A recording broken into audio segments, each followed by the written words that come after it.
Hafaday. I'm Tim Andersen, the Joint Region Mariana Safety Program Director, and welcome to Guam.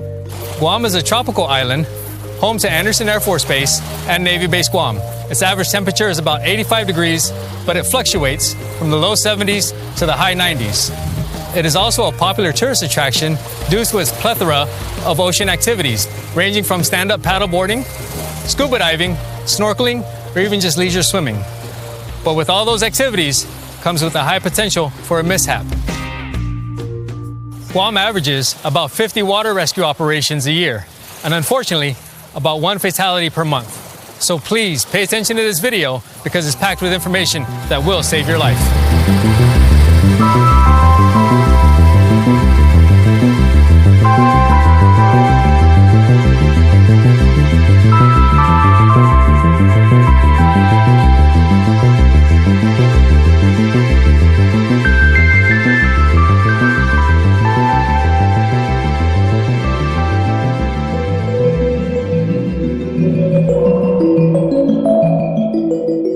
Guam's picturesque blue waters are perfect for taking those awesome photos for your social media pages, and there's no doubt that underwater photos are even more amazing. But the ocean's beauty does hold dangers you must be aware of.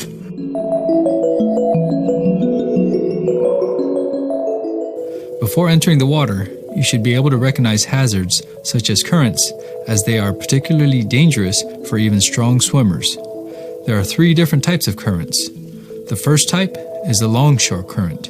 A longshore current is an ocean current that moves parallel to the shore and can form at any beach that is exposed to breaking surf. It is caused by large swells sweeping into the shoreline at an angle which pushes water down the length of the beach in one direction. Longshore currents can sweep swimmers and surfers into rip currents, rocks, the reef, and other hazardous areas. In many cases, the longshore current is strong enough to prevent swimmers from being able to keep their feet firmly planted, making it difficult to return to shore. So it is especially dangerous for pets and children. It's best not to let your pets or little ones go into the ocean without first checking for dangerous currents. However, if you are caught in a longshore current, do your best to regain your footing. If you cannot regain your footing, do your best to remain calm, try yelling for help, face your feet in the direction of travel, and try to swim perpendicular to the current, preferably towards the shore. The second type of current is called a rip current. A rip current is caused by waves pushing water towards the shore, which in turn flows back towards the ocean through a narrow channel. The rip current can move at a speed of up to 5 miles per hour, making it almost impossible to swim against. If you become caught in a rip current, the best thing to do is concentrate on staying afloat, try yelling for help, and ride out the rip current until it dissipates. Once in calmer water, either be patient and await rescue or swim back to shore only if there's a safe passage where you can avoid breaking waves. This area where the waves break is called the kill zone.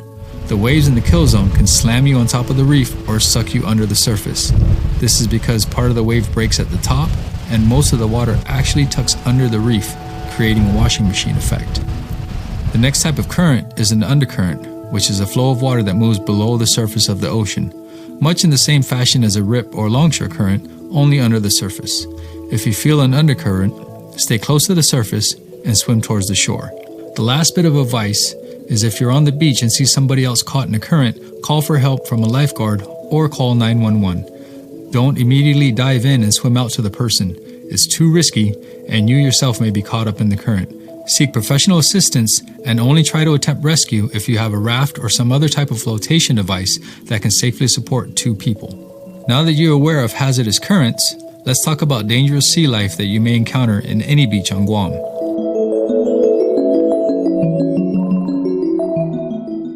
Most everyone knows you may happen upon eels, sea snakes, and sharks in the ocean. They usually leave humans alone, but if you are bitten by one of these creatures, quickly swim away, control the bleeding, and seek immediate medical attention. But those aren't the only creatures that can hurt you here on Guam. One of the most harmful creatures we have is the cone shell. It is a super toxic venom that can easily kill a person. Colors and patterns of the shell vary. However, the shape is a gradual taper from the wide end to the sharp end, hence the name cone shell. If you find any shell in the ocean that meets this description, leave it alone. Some folks will put the shell in their pocket or in a catch bag they carry very close to their body, and that's a bad decision. This animal has a very long needle-like spine, which can easily puncture swimming trunks or a bag, so it's best to admire without touching and swim along. Next are lionfish. They can be found in coral reefs, rocky areas, and lagoons. The lionfish uses its venomous spines for defense, so it's a good idea not to provoke this sea creature. Additionally, if you're stung while scuba diving, be cognizant of your ascent and do not forget your safety stops.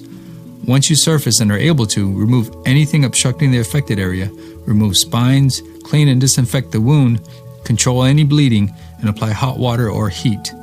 Initial exposures to toxins will produce a very painful injury, and often there will be a mild, localized, or systemic allergic reaction. So it may be beneficial to have a doctor examine you to forestall any adverse allergic reactions. There's also sea urchins you should be wary of. Sea urchins have very long, sharp spines that can easily penetrate skin. The good thing is that sea urchins are stationary in rocky areas and are usually easy to spot if you're in the water. However, if you're walking in the water, stepping on one is a possibility. If you don't have sturdy footwear on, such as diving boots, the brittle spines can easily penetrate, then break off in your skin. A puncture from a sea urchin can cause redness and swelling in the area, which can lead to severe pain and infection. Multiple deep puncture wounds may cause fatigue, weakness, muscle aches, shock, paralysis, and respiratory failure, which means death may occur. With that said, if you are stung by a sea urchin, remove the large spines with tweezers and gently scrape the smaller pieces with shaving cream and a razor if you can, then follow up with medical attention. Another animal to watch out for is the crown of thorns sea star. It is covered with 2 to 4 inch spines that can easily break off in your skin. The thorns can not only puncture your skin even through thick gloves, but also can deliver venom that will cause severe and immediate pain, significant bleeding, and swelling at the puncture site. These reactions usually last about 30 minutes to 3 hours. More severe reactions can include numbness, tingling, weakness, nausea, vomiting, joint aches, headaches, cough, and in rare cases, paralysis. Good news is that these creatures are bottom dwellers, so potential contact is most likely only during scuba diving. So if contact is made, execute your ascent safely and seek medical attention. You might occasionally come across box jellyfish and the Portuguese man-o-war throughout the year, but most sightings are during November through February. They are found on or just below the surface of the water and even washed up on the shore. But don't be fooled by their docile personality. These buggers can sting you in and out of the water. So if you see any type of jellyfish, don't let it touch you. The sting from a Portuguese man-o-war is very painful, but not usually deadly. However, a sting from the box jellyfish is extremely painful and can be deadly. If you are stung by either one, rinse with seawater and apply vinegar or isopropyl alcohol. If tentacles are stuck on you, try to remove them with a stick or other rigid object such as your ID card, but definitely not your bare hands. It is also a very good idea to seek medical attention. And finally, there's the stonefish. Stonefish are masters of camouflage and can blend in so perfectly with their surroundings that it's very difficult to recognize. They lie motionless on the reef while waiting for their prey to swim by. Even though these fish are only about 14 to 20 inches in length, it is the most poisonous fish in the sea. Their highly toxic venom can be ejected into your skin from one or all 3 of their dorsal spines, which will cause immediate, excruciating pain and can be lethal if medical attention is not available right away. To avoid getting injected by one of these fish, you can shuffle your feet while walking with thick water shoes. Otherwise, be extremely vigilant while walking in the ocean. If you come into contact with any harmful sea life, it's best to get medical attention as soon as possible.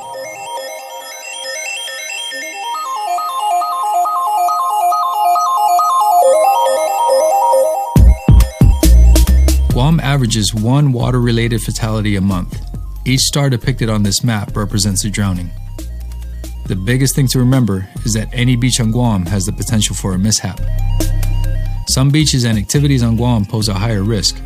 Because of that, there are off-limit areas and restricted activities for military personnel, whether permanent party, TDY, or on leave while on Guam.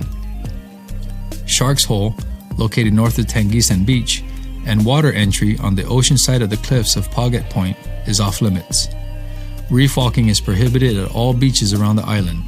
The definition of a reef is a ridge of jagged rock, coral, or sand just above or below the surface of the ocean.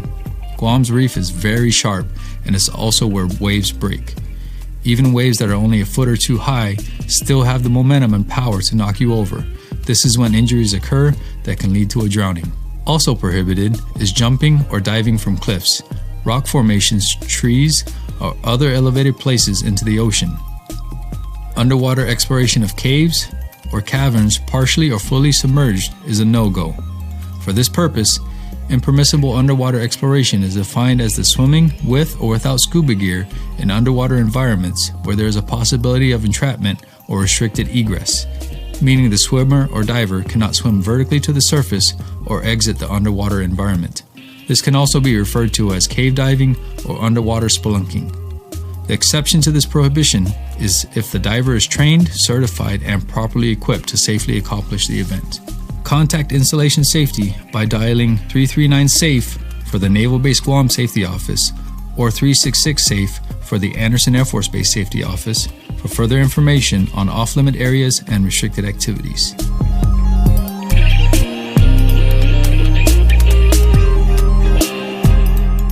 Shallow water blackout occurs when a person hyperventilates before going underwater.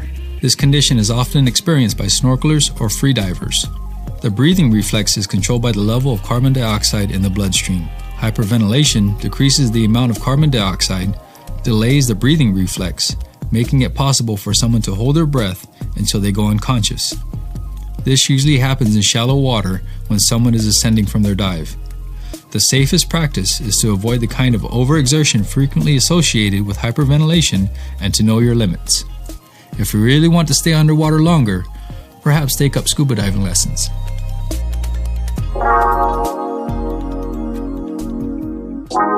Being on the water is just as enjoyable as being in it. If you plan on spending a day out on the water, here are some things to keep in mind. Make sure there is at least one life jacket on board for each person. All children and those who are inexperienced or non-swimmers must wear life jackets.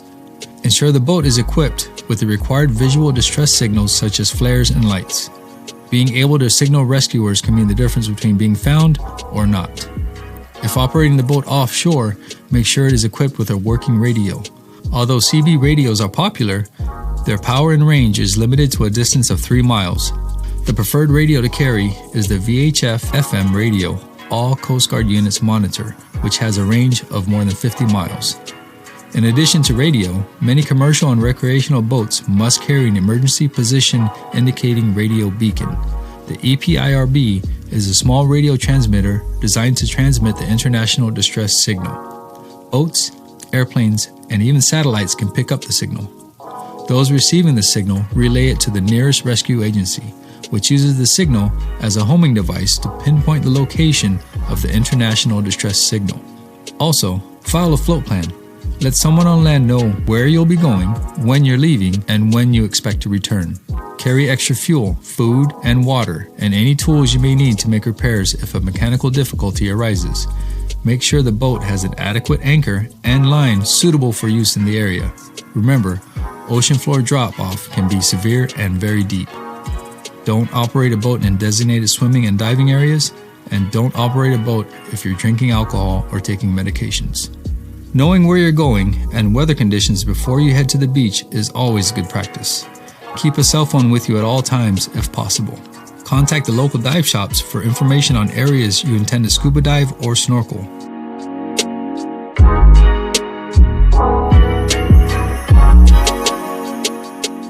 You can also dial 211 from an off-base line or 101 from an on-base line for information on surf, winds, and tide conditions. Local TV, radio, and newspapers also publish this information.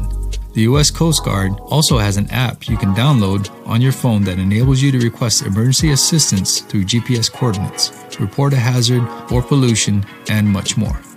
Helicopter Sea Combat Squadron 25, or HSC 25, works with the Coast Guard and the Government of Guam's first responders for search and rescue operations. Response time can take up to a couple of hours, depending on the information. Though search and rescue operations are available, don't rely on them. You are the first line of defense when it comes to your water safety.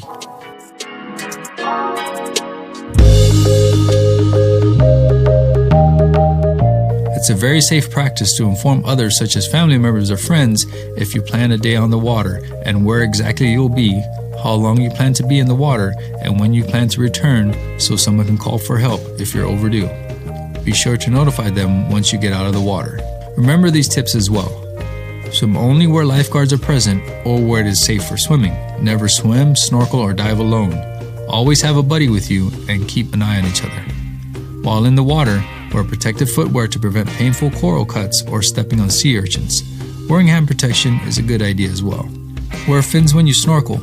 There are some strong currents here, especially when the tide is going out. You may need the power fins can give you. When snorkeling, wear a snorkeler's vest. This will help you stay afloat if you become tired or the current pulls you out to sea. Become familiar with the dangerous aquatic life in these waters. Treat all shells as poisonous and don't handle them.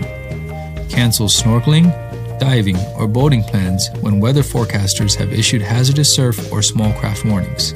Rip currents usually occur in areas where there is a cut in the reef. Do not swim in these areas when hazardous surf is likely.